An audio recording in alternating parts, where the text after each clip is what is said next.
بسم اللہ الرحمن الرحیم۔ السلام علیکم، آپ دیکھ رہے ہیں الف نیوز اور میں ہوں آپ کے ساتھ ماجد علی۔ شامل کرتے ہیں آج کی آن لائن ہیڈ لائنز۔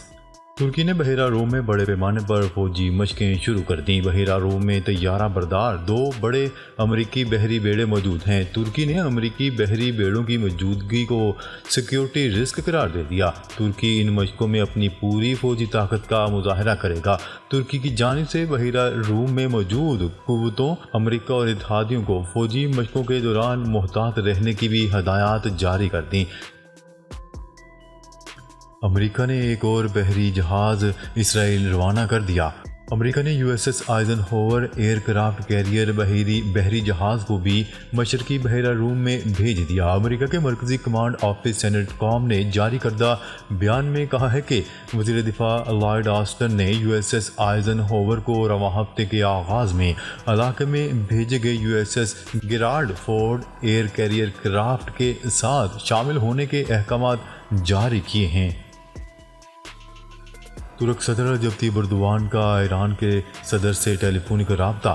ترک صدر رجب طیب ایردوان نے ایرانی صدر ابراہیم رئیسی سے ٹیلی فون پر بات چیت کی ہے۔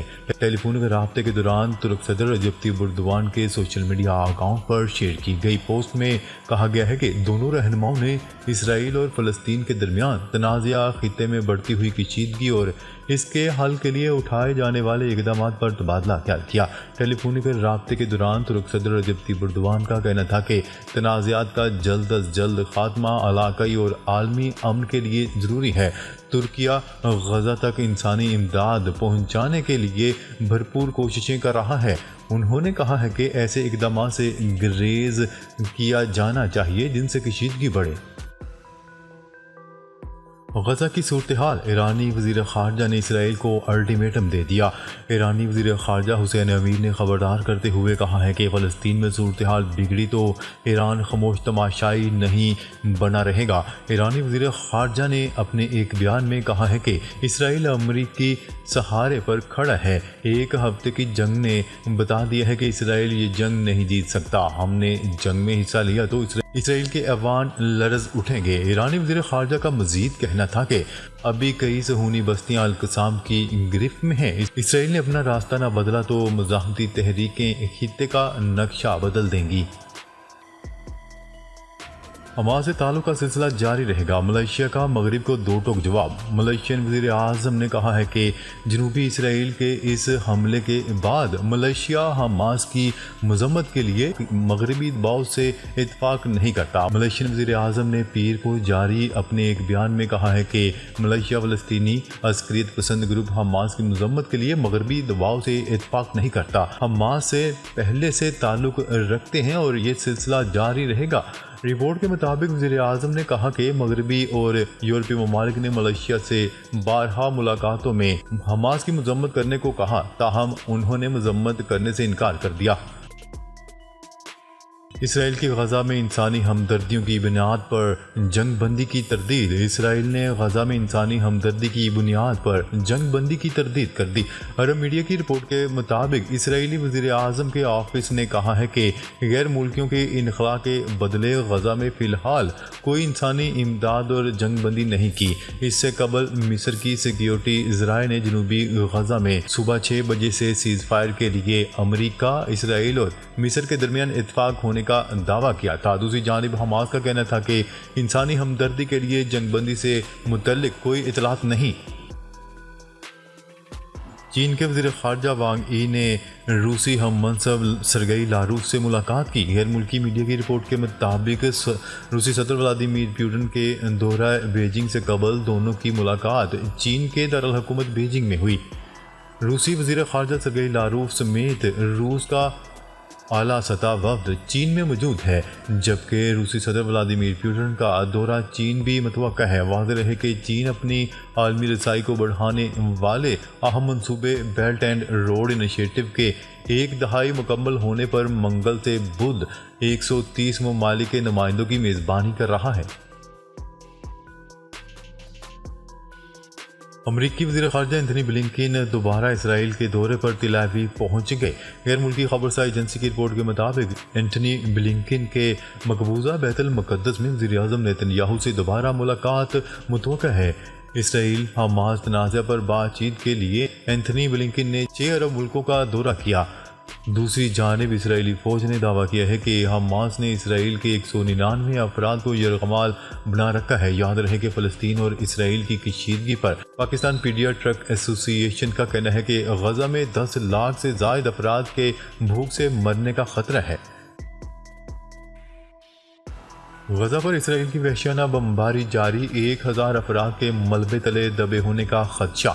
غیر ملکی خبرساز ادارے کی رپورٹ کے مطابق غزہ میں امدادی کاموں میں مصروف ریسکیو حکام کا کہنا ہے کہ اسرائیلی بمباری کے نتیجے میں تباہ ہونے والی عمارتوں کے ملبے سے لاشیں نکالنے کا سلسلہ جاری ہے، تاہم 1000 سے زائد لاپتہ فلسطینیوں کے ملبے تلے دبے ہونے کا خدشہ ہے۔ خلیج میڈیا کے مطابق اسرائیلی فوج نے اتوار کی رات مغربی کنارے پر چھاپہ مار کر درجنوں فلسطینیوں کو گرفتار کیا ہے۔ محاصرہ اسرائیل کی بڑی غلطی ہوگا۔ امریکہ کے صدر جو بائیڈن کا کہنا ہے کہ غزہ کا دوبارہ محاصرہ اسرائیل کی بڑی غلطی ہوگی۔ صدر جو بائیڈن نے امریکی چینل کو انٹرویو میں کہا ہے کہ اسرائیل نے غزہ کا دوبارہ محاصرہ کیا تو اس کی بڑی غلطی ہوگی۔ حماس کا مکمل خاتمہ اور فلسطینی ریاست کے قیام کی راہ ہموار کرنا بہت ضروری ہے۔ اسرائیلی بمباری میں اب تک 2750 فلسطینی شہید۔ غزہ پر ہفتے سے جاری اسرائیلی بمباری میں شہید فلسطینیوں کی تعداد 2750 تک پہنچ گئی، جن میں 1030 بچے بھی شامل ہیں، جبکہ 9700 افراد زخمی اور 10 لاکھ سے زائد افراد بے گھر ہو چکے ہیں۔ دوسری جانب حماس کے طوفان الاقصی آپریشن میں اسرائیلی ہلاکتوں کی تعداد 1400 ہو چکی ہے اور 4000 زخمی ہیں۔ اسرائیلی فوج کی دھوکہ بازی، نقل مکانی کرنے والے فلسطینیوں پر بمباری کی امریکی میڈیا۔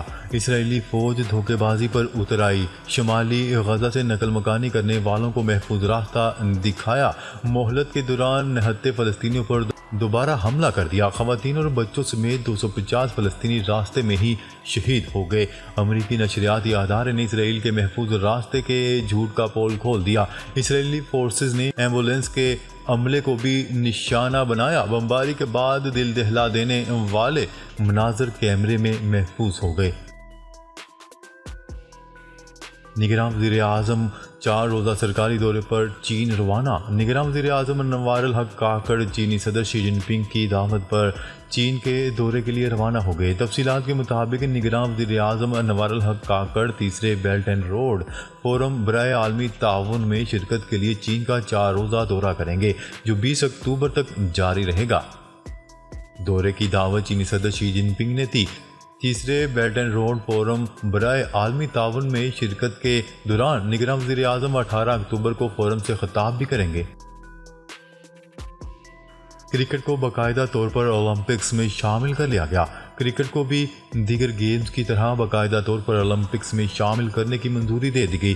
انٹرنیشنل اولمپک کمیٹی کے ممبئی میں ہونے والے سیشن میں کرکٹ کو لاس اینجلس اولمپکس میں شامل کرنے کی منظوری دے دی گئی۔ آرگنائزنگ کمیٹی نے اولمپکس گیم لاس اینجلس میں 5 کھیلوں کو شامل کرنے کی تجویز دی۔